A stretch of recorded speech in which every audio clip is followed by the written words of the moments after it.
What's up, everybody? I'm going to be going through my personal 10 favorite UFC fighters and talking about my favorite fight in the UFC of theirs. Let's hop right into it. Just real quick before we actually get started with the list, 4 honorable mentions. Got to have Alex Pereira on there, Jared Gordon, Melchizedek Costa, and Carlos Prates. Love the 4 of these. I could have a whole list of 20 honorable mentions. Not gonna.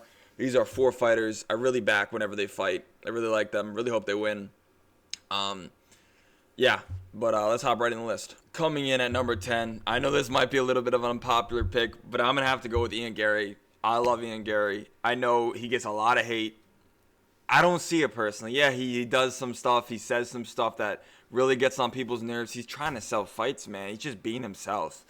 I really think he's a fun fighter to watch. I think he is the most deserving for a title shot at 170. I know Michael Morales is also right there. But when you look at, Ian Gary's resume on fighters he's beaten so far, you have Bilal Muhammad, who's a former champ, just lost the belt. Carlos Prates, MVP, Jeff Neal, Neil Magny, more. But those are some of the biggest names. The only person he's lost to in his entire career is Shavkat Rakhmonov. And it was a really fight close. Ian Gary took it on short notice as well, because Shavkat was originally supposed to fight Bilal. So he took it on short notice.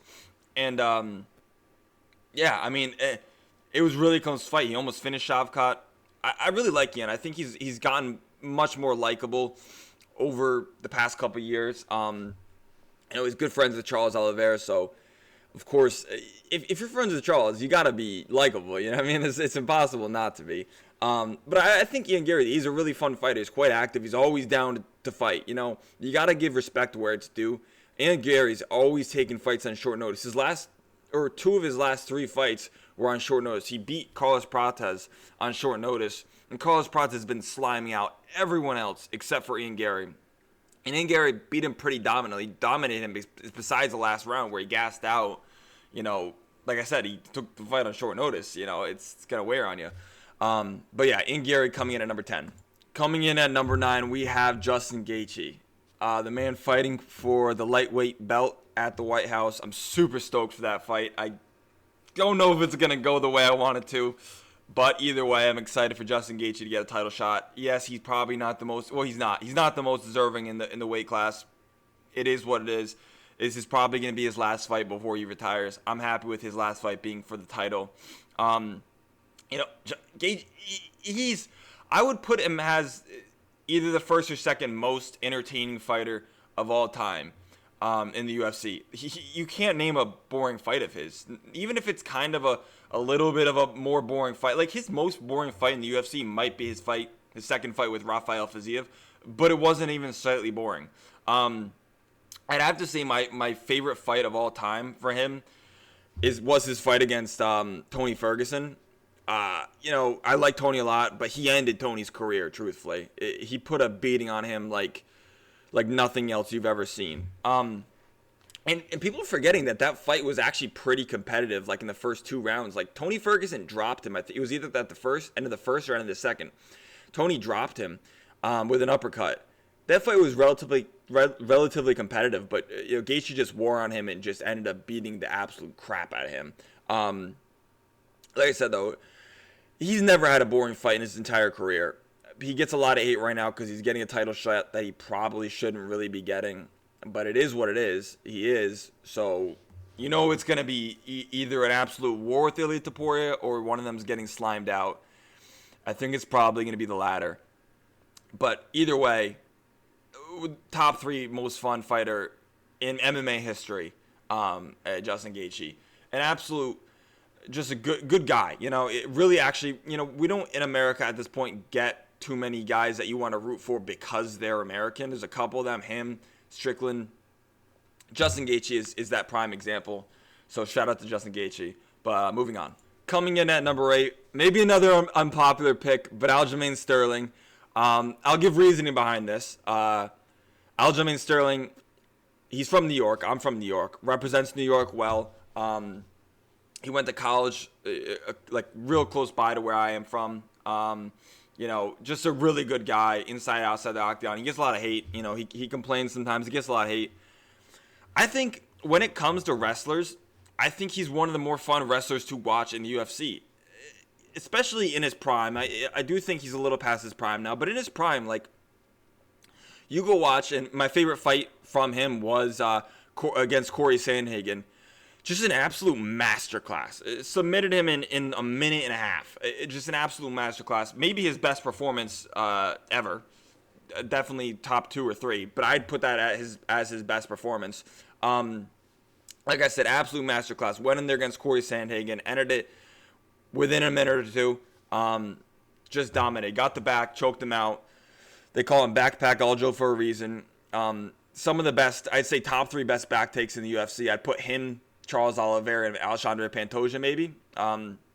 Just absolute phenomenal wrestling as well as jiu-jitsu. He really integrates the two very well.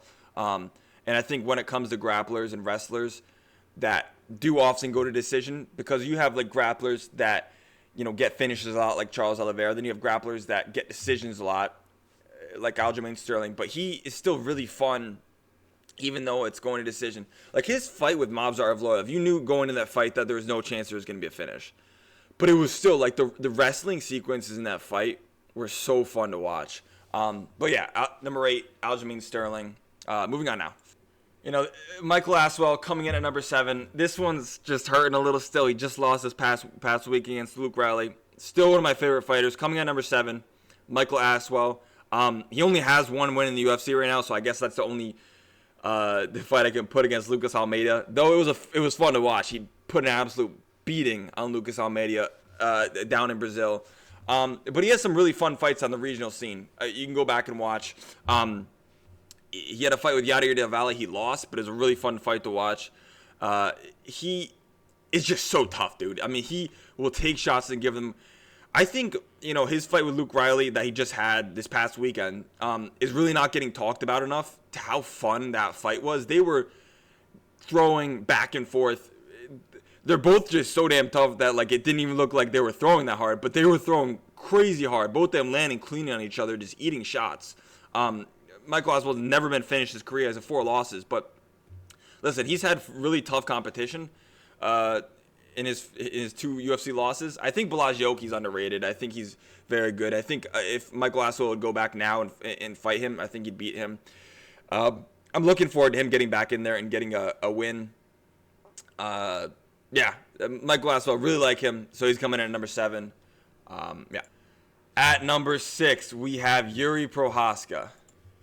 Yuri Prochazka, he might be the 3rd most fun fighter in the UFC. I don't know. He's up there, man. He's never had a boring fight in his entire career. He's been to decision, I think, twice in his entire career, and he has like 38 fights, which is just nuts. I'd have to put for my favorite fight of his in his entire career. There's so many to choose from. Even his fight with Khalil Roundtree that he just had, where, you know, he's down 2 rounds and then comes out in the 3rd and just blitzes Khalil and just pieces him up, puts him out.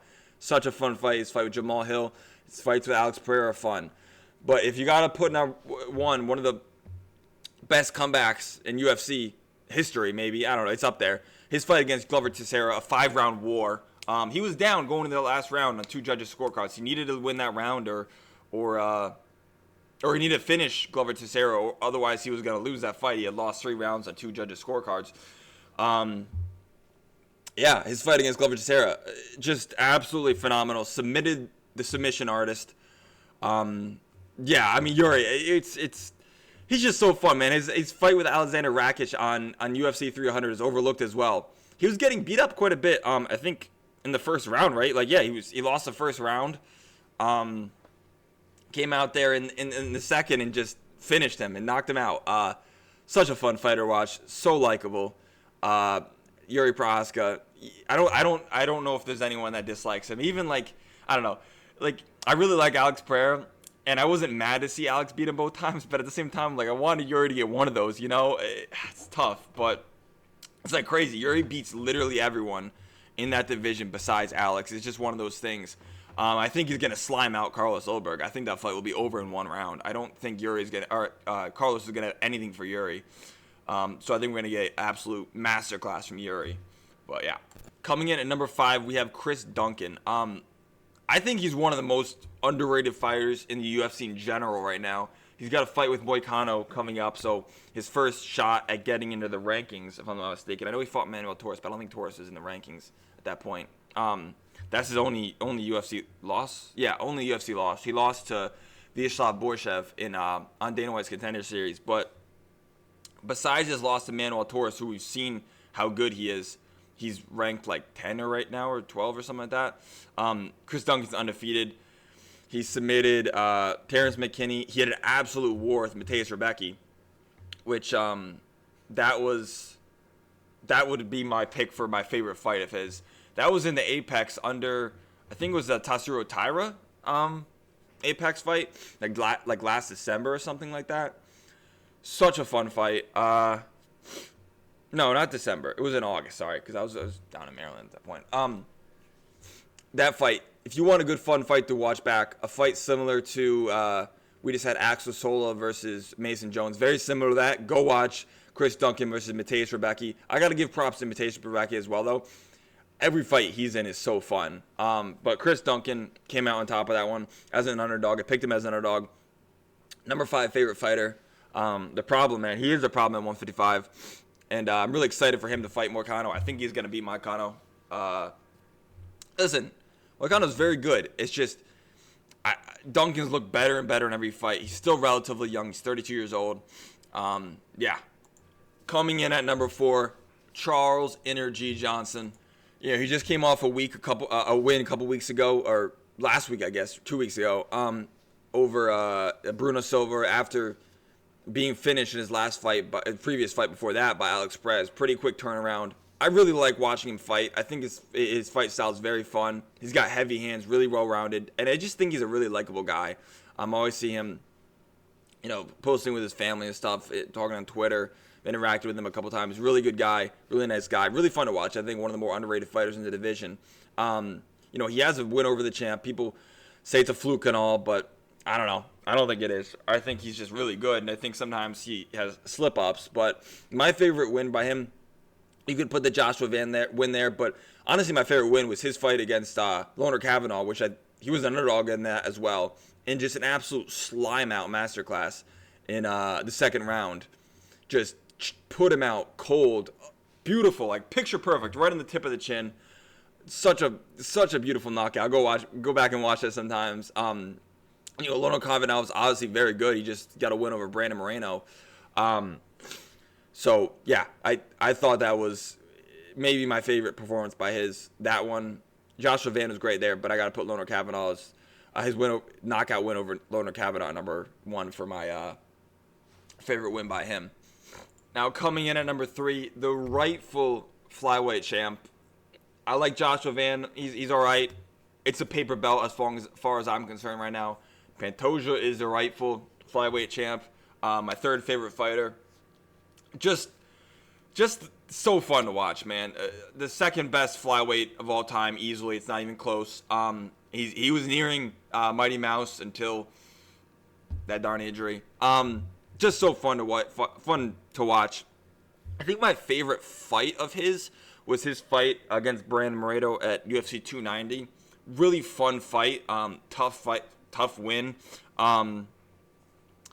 Just grueling fight. Him and Brandon Moreno like taking time off each other's lives in that fight. Really fun fight to watch. But if I had to put my favorite performance by him, it's a different one. I think his win over Kai Kara-France was just really, really great performance. A lot of people were like, oh yeah, man, Kai Kara-France, he hits hard. Kai Kara-France was on a good win streak, sliming people out, absolutely sliming people out. Pantoja went in there, just dominated him, submitted him in the third round. Just absolute masterclass. That's what he does, man. I mentioned earlier when I was talking about Aljo, we're talking about elite back takes. This man here, some of the best jiu-jitsu in UFC history. Just if you have this guy in your back, you're done.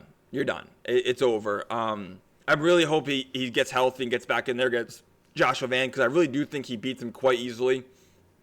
Or I guess if Tatsuro Taira is the champ, if he beats Joshua Van, then Pantoja gets back in there against Taira. I think he beats him as well. I think there's levels to the 125 division. Like we saw with Mighty Mouse, he was levels above everyone else. I think Pantoja's levels above everyone else as well. He's getting old now. I think he's like 35 35, 34, something like that. I'm not exactly sure. 35. He's about to turn 36 soon.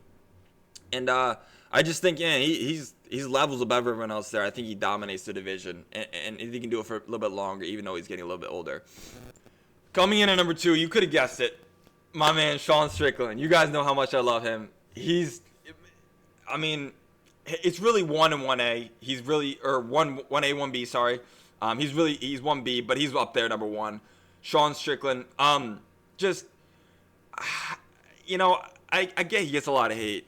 And I understand why, but I don't get it. Like, you know what I mean? I just love Sean. I really do think he's fun to watch. You know, when I'm talking about my favorite performances by him, gotta be number 1 at his fight against Israel Adesanya, coming at like a plus 600 underdog. I genuinely felt like I was the only person in the world maybe that was picking Sean to beat Israel Adesanya confidently, and I did. Shout out to Sean, I made a lot of money off that fight. But Sean Strickland's win over Israel Adesanya, absolute masterclass, one of the greatest upsets in UFC history. Just went out there, knocked him down in the first round, dominated him over 5 rounds. Could have been a 50-45, 49-46. Either way, absolute masterclass. He's fighting against soon against Khamzat Chimaev. I need him to win that. I need him to win that so bad. His fight against Brendan Allen was one of my favorites. Just so satisfying to see him just knock out Brendan Allen cold. I love that. Really satisfying win there. I just love Sean. You know, he gets a lot of hate, but when you learn about his backstory, you kind of understand why. You know, I urge you all. The easiest way to, I guess, learn a little bit about him would be go watch his podcast with Joe Rogan. You kind of get an understanding of why he's the way he is. You understand his backstory, and I guess a lot of the reasons a lot of these guys are my top 10 favorite fighters, especially once you get to like the top 3. It's just people, you know, fighters I can really relate to on a personal level I can understand. And Sean is that guy. I really wish more people liked him, but I'm glad he's getting a bit more respect after that fluffy win, but then it just went back instantly to the disrespect, like, oh, he has no chance against Khamzat Chimaev. I don't buy into that. I think he has a very good chance. I think I've been saying this for a long time now. I think he's the hardest fight for Khamzat at 185, easily. Yeah, so he's going to be number 2. Coming in at number 1, and it's, 1A, 1B, but number 1, Charles Oliveira. Easily my favorite fighter. On different levels. The most entertaining fighter in UFC history, the most finishes. But even that's second to the fact that just the type of person he is, man, is the type of guy you want to root for, you know? Same thing I said about Sean. When you learn about some of these fighters' backstories, it just makes you want to root for them. Charles should have never been here. Just back him with everything I have every time he fights. Charles, just so fun to watch. If I had to pick, a favorite fight of all time for him, I'd have to go with that Justin Gaethje fight. You know, it's very rare you can catch a glimpse in a one round of that really describes someone's entire life, and just shows what they've been through. And I think that one round of fighting can show that, that he went through the adversity in the beginning, getting knocked down, and then he knocks down Justin Gaethje, submits him in the first round. Just beautiful, beautiful fight. If there's one fight that I could watch for maybe the rest of my life, it'd probably be that fight. I could watch it 100 times over and never get bored of it. Just such a fun fight. And you could pick out any of Charles's fights, man. Every one of them is so fun to watch. And, his fight against Max Holloway might not have been the most entertaining thing ever. But you know what? At the same time, I'm sick of all these Dagestani fighters and stuff going out there and just doing what they have to do to win, make it maybe a little boring. And then Charles goes out there and gives us the most entertaining fights of all time. And then for one time, he'll go out there and just play it safe. Even though he was striking with Max Holloway and cracking him, playing it safe to get a win, he gets hate. I don't buy into that, man. Charles got to do what he's got to do to win. He's got the BMF belt now. He needs to go fight Arman Tsarukyan for that number 1 contender, beat him, and get a shot at the title again. Man, easily my number one favorite fighter. But yeah, let me know what you guys think of my list. If you guys have any of the same fighters in your top 10, or maybe in the comments leave your top 5 or top 10 favorite fighters, or just even top 3. I appreciate you guys watching. You guys can subscribe, and have a good one.